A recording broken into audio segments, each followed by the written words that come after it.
My dear students of class 7, now let's proceed further with the new topic, that is major historical trends. बहुत बड़े बड़े ऐतिहासिक विचारधारा हैं, उनके बारे में हम लोग थोड़ा उसका चर्चा कर लें। नंबर 1, पहला हुआ ओल्ड एंड न्यू रिलीजन्स, पुराने और नए धर्म। द इन्वेडर्स लाइक ग्रीक, जो आक्रमणकारी थे, जो ग्रीक से आए थे, वो केम टू इंडिया इन प्राचीन काल में जो भारत आए थे, फॉलोड इंडियन रिलीजन्स।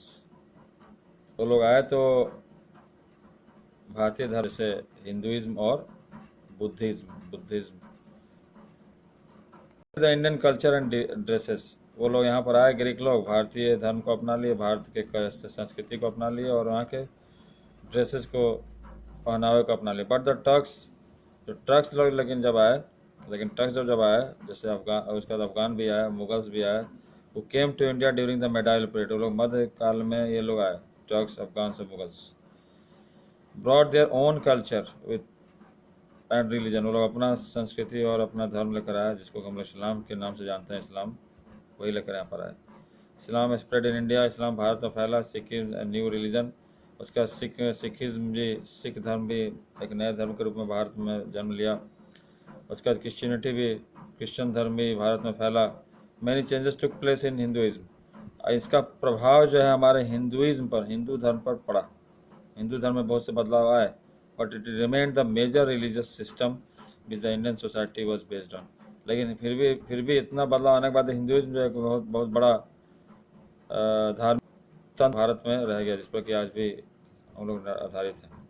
अब दूसरे पॉइंट की बात करें, दूसरा कंपोजिट कल्चर, एक मिला जुला संस्कृति। As a result of constant interaction between old and new religion, नए और पुराने धर्मों के निरंतर आदान प्रदान के होने से एक composite culture began to development, Bharat में कि मिला जुला संस्कृति का विकास हुआ।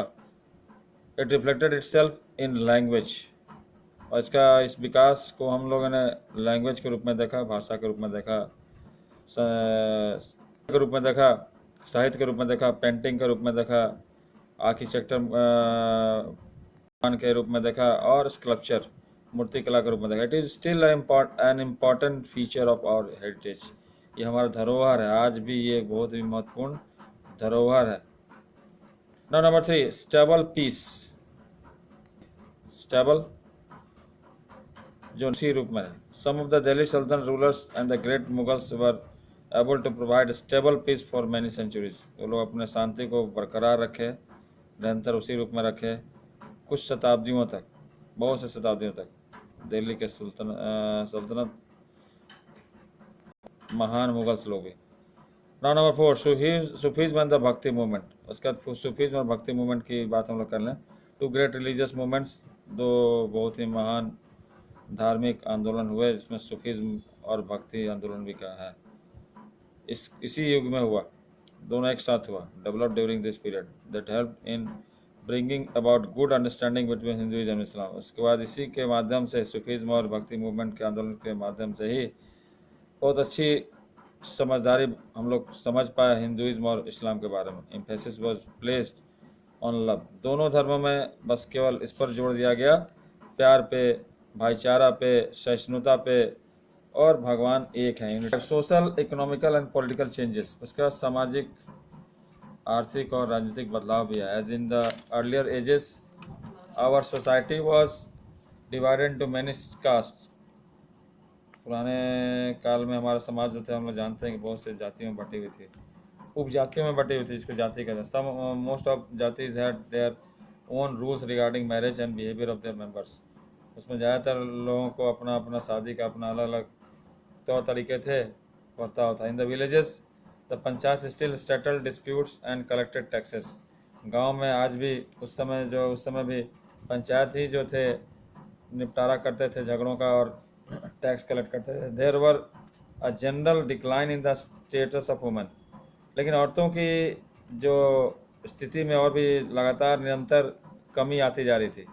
पॉलीगैमी एक प्रथा थी, इसके चलते कमी। पॉलीगैमी मतलब बहुपत्नी, बहुत से पत्नियों को रखने का परंपरा था, जिसके जैसे औरतों का स्थिति खराब होती जाती है। पर्दा सिस्टम भी आ गया, सती प्रथा भी आ गया, were some of the custom से कुछ परंपराएं थीं which mark their low status, जिससे कि औरतों को नीचा दिखाया जाता है और औरतों की स्थिति नीची होती जा रही थी।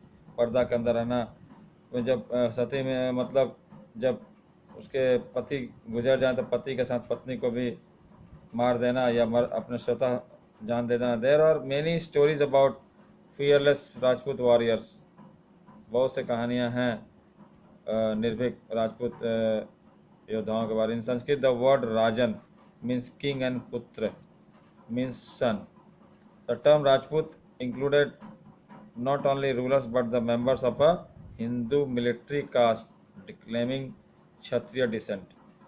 राजपूत मीन्स का मतलब था कि वो केवल रूलर का ही मेंबर नहीं बल्कि हिंदू का मेंबर, हिंदू के मिलिट्री जो सेना जाति के जो लोग थे उनको लोग राजपूत मानते थे। कुछ लोग क्षत्रिय के उत्तराधिकारी भी अपने आप को राजपूत मानते थे। The Marathas, Sikhs and Jats had also become politically strong during this period। इस समय मराठा लोग भी, सिख लोग भी और जाट लोग भी काफ़ी राजनीतिक रूप से मजबूती पा लिए थे। The princes and nobles lived in great luxury. उस समय राजकुमार, विद्वान लोग भी काफ़ी ऐशो आराम की ज़िंदगी जीते थे। They had fine places, palaces, उनके लिए बहुत अच्छे अच्छे किले और दुर्ग बने होते थे। वो कॉस्टली ड्रेसेस, महंगे वस्त्र पहनते थे। Many of them kept slaves who were brought and sold as they liked। बहुत से लोग इसमें बहुत से दासों को अपने पास रखते थे। But where did the wealth of these rich classes come from. अब सवाल उठता है कि ये लोग इतने ऐसे आराम में रहते थे, इतने सुख सुविधा में रहते थे, इनका धन आता कहाँ से, कहाँ से कमाते थे, पैसे कहाँ से आते थे। इट केम फ्रॉम द उसका जवाब भी यहीं बगल में ही है। It came from the common people, जो सामान्य लोगों से, उनसे ही पैसा कमाते थे। द पीजेंट, किसानों से पैसा कमाते थे, कलाकारों से पैसा कमाते थे, व्यापारियों से पैसा कमाते थे। The common people had to pay several kinds of taxes to the local lords. और इस जितने भी साधारण लोगों का चर्चा की गई, ये लोग जो है बहुत तरह के टैक्स के रूप में इन लोगों को, बड़े लोगों को पैसा अदा करते थे। पैसा उनकी कमाई होती थी बहुत से टैक्स के रूप में। पोटैटोज, आलू, मिर्ची, चाय and a few other crops began to be grown in Indian subcontinent during this period। इस ज़माने में आलू की भी खेती होने लगी थी, मिर्ची की खेती होने लगी थी, चाय की खेती होने लगी थी और भी बहुत से फसलों का खेती इस ज़माने में होने लगा था भारत में। और छठा point, rise of the British power. इसी सब दरम्यान अब धीरे धीरे ब्रिटिश पावर का राइज, उसके बाद ब्रिटिश शक्ति का उदय होने लगा था। Commercial interest due the English. अब पैसे के चलते, पैसे की रुचि जो है अंग्रेज़ों के इस तरफ, पैसे कमाने की रुचि जो है अंग्रेज़ों को भारत खींच लाई। द फ्रांसीसियों को खींच लाई and the Dutch to India. Dutch को भी भारत में खींच लाई, आकर्षित की। It ultimately led to the establishment of British rule over India in the 18th century. Ultimately लोग में आपस में निरंतर युद्ध हुआ, अपने में लड़े सब, ब्रिटिश, फ्रेंच, डच, और अल्टीमेटली ब्रिटिश जो है सफल हो गया और 18वीं शताब्दी में अपना पूरा अपने साम्राज्य को स्थापित करने में कामयाब हो गया।